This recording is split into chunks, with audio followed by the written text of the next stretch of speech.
ભરૂચથી સમાચાર અંકલેશ્વર જીઆઈડીસી પાસે અકસ્માત ઉભેલી ટ્રક પાછળ તુફાન કાર ઘૂસી કારમાં સવાર 3 લોકોને ઈજા પહોંચી।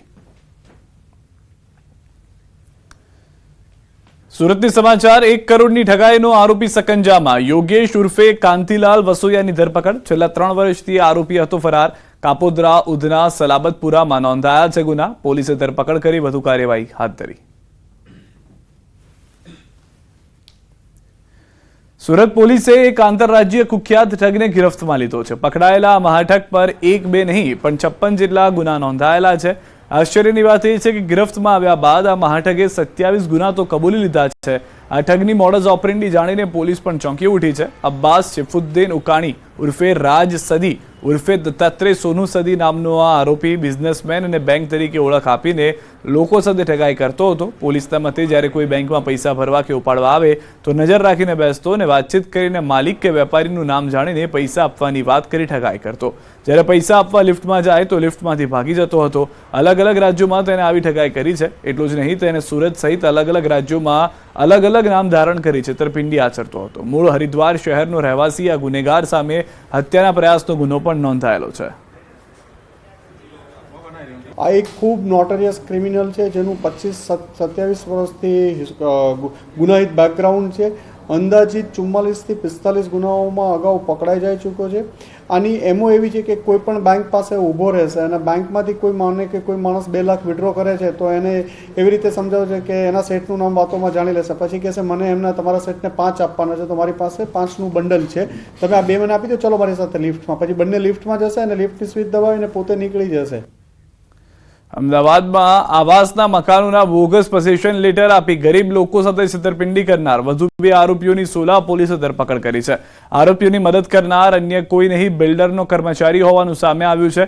આરોપીઓને ન માત્ર સોલા પરંતુ શહેરના અન્ય આવાસના મકાનોના બોગસ પોસેશન લેટર બનાવી લોકો સાથે છેતરપિંડી કરી હોવાનો પણ ખુલાસો થયો છે।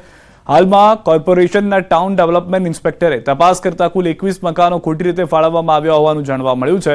જોકે પોલીસે આરોપીઓની તપાસ કરતા અન્ય ભોગ બનનાર લોકો પણ સામે આવ્યા છે। તમામ પાસેથી મકાન દીઠ 6.5 લાખ રૂપિયા મેળવી છેતરપિંડી કરી હતી।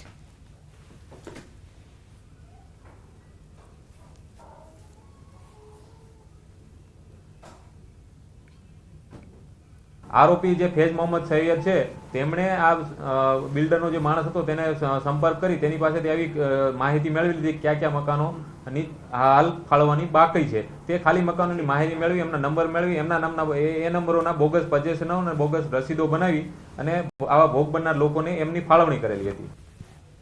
વડોદરાથી સમાચાર શિનોરના સાધલી ગામે રખડતા શ્વાનનો આતંક સામે આવ્યો છે। સાધલી ગામે એકતાનગર સોસાયટીમાં રખડતા શ્વાનનો આતંક। રખડતા શ્વાને બાળકી પર કર્યો હુમલો। 3 વર્ષની બાળકીને શ્વાને બચકા ભરતા ગંભીર રીતે ઇજાગ્રસ્ત। મોટા ફોફળિયા ખાતે બાળકીને ઇન્જેક્શન સહિત પ્રાથમિક સારવાર અપાઈ। બાળકીને ગંભીર ઇજાઓ પહોંચતા વધુ સારવાર અર્થે હોસ્પિટલમાં ખસેડાઈ છે। તો હાલમાં જાણકારી છે શિનોરના સાધલી ગામે રખડતા શ્વાનનો આતંક જોવા મળી રહ્યો છે। અનેક વિસ્તારોમાં રખડતી રંજાડ બેફામ છે, ત્યારે વધુ એક બાળકને શ્વાને હુમલો કરી ઇજાગ્રસ્ત કર્યું છે। વધુ જાણકારી ન્યૂઝ 18 સંવાદદાતા હાર્દિક પાસેથી મેળવીશું। વધુ શું જાણકારી છે સમગ્ર કિસ્સામાં હાલમાં હાર્દિક? બિલકુલ સિદ્ધાર્થ, જો વાત કરીએ તો આ જ પ્રકારનો કિસ્સો થોડા દિવસ અગાઉ વાઘોડિયાથી સામે આવ્યો હતો અને અત્યારે સિનોરથી આ કિસ્સો સામે આવી રહ્યો છે। એનો મતલબ એ સીધી રીતે સમજી શકાય કે વડોદરા ગ્રામ્ય વિસ્તારમાં રખડતા શ્વાન જે છે તેમનો આતંક ચોક્કસથી વધી રહ્યો છે। આ માસૂમ બાળકી જે છે ઘરની બહાર રમી રહી હતી, દરમિયાન જે રખડતું શ્વાન છે તે આવ્યું હતું, અચાનક તેના પર તૂટી પડ્યું હતું। પગના ભાગે, હાથના ભાગે ગંભીર પ્રકારની ઇજાઓ પહોંચી છે।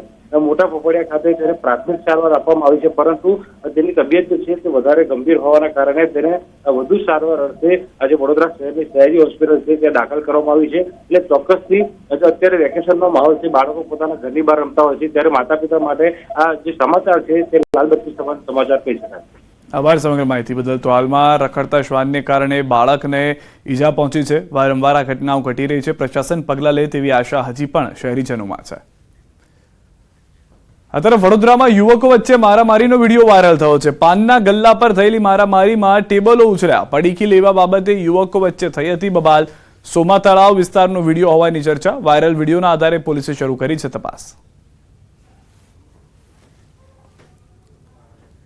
પાટણથી સમાચાર ગાંધી આશ્રમમાં મારામારી। ચાણસ્માના જીલિયા ગામે મારામારી। પરિવારના 3 લોકોએ તલવારથી હુમલો કર્યો। જીલિયા ગાંધી આશ્રમના કર્મચારીઓને માર માર્યો. પદ્મશ્રી માલજી દેસાઈ તેમજ તેમના પુત્રને આપી ધમકી, જાનથી મારી નાખવાની ધમકી આપી. ગેરકાયદેસર રીતે સંસ્થામાં પ્રવેશ કરીને ગુનો આચર્યો. સંસ્થામાં નોકરી કરનાર ક્લાર્કે અન્ય 2 શખ્સો સાથે મળીને કરી મારામારી. પોલીસે ગણતરીની કલાકોમાં હુમલો કરનાર ત્રણેયને ઝડપી પાડ્યા. જીલિયા ખાતે આશ્રમમાં હુમલો કરનાર કનુભાઈ દેસાઈ, પ્રવીણ દેસાઈ અને દશરથ દેસાઈની પોલીસે પૂછપરછ શરૂ કરી. સુરતથી સમાચાર. મહિલા અને બાળકીને મારવાનો વિડીયો વાયરલ થયો છે, જેને લઈને પોલીસે કાર્યવાહી કરી છે.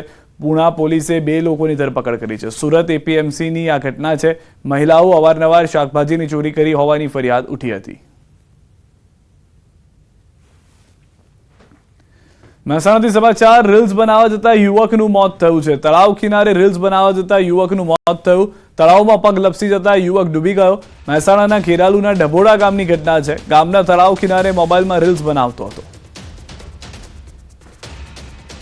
રાજકોટ શહેરના પ્રદ્યુમનનગર પોલીસ સ્ટેશન વિસ્તારમાં ફર્યું છે તંત્રનું બુલડોઝર. વહીવટી તંત્રના માધ્યમથી અસામાજિક તત્વો વિરુદ્ધ કડક કાર્યવાહી કરવામાં આવી. પ્રદ્યુમનનગર પોલીસ સ્ટેશન વિસ્તારમાં રહેતા સલીમ માણિક નામના હિસ્ટ્રી શીટરના ગેરકાયદેસર બાંધકામ પર બુલડોઝર ફેરવવામાં આવ્યું.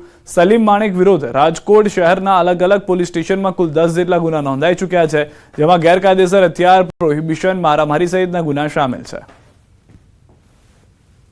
પ્રનગર પોલીસ સ્ટેશન વિસ્તારમાં 10 જેટલા ગુનાઓ કરનાર અસામાજિક તત્વ સલીમ કાસમ માણેક કે જેણે રેલનગર વિસ્તારમાં આરએમસી અંતર્ગતની સરકારી જગ્યામાં ગેરકાયદેસર દબાણ કરી ઓડિયો બનાવી, તબેલો બનાવી અને દબાણ કરેલું હતું અને સાથે સાથે પોતાની ગેરકાયદેસર પ્રવૃત્તિ પણ આ જગ્યા પર ચાલુ રાખતો હોય એવું ધ્યાન પર આવતા આરએમસી અને પીજીવીસીએલ સાથે સંકલન કરી તેનું વીજ કનેક્શન દૂર કરવાની અને દબાણ દૂર કરવાની કાર્યવાહી કરવામાં આવી રહી છે. દ્વારકા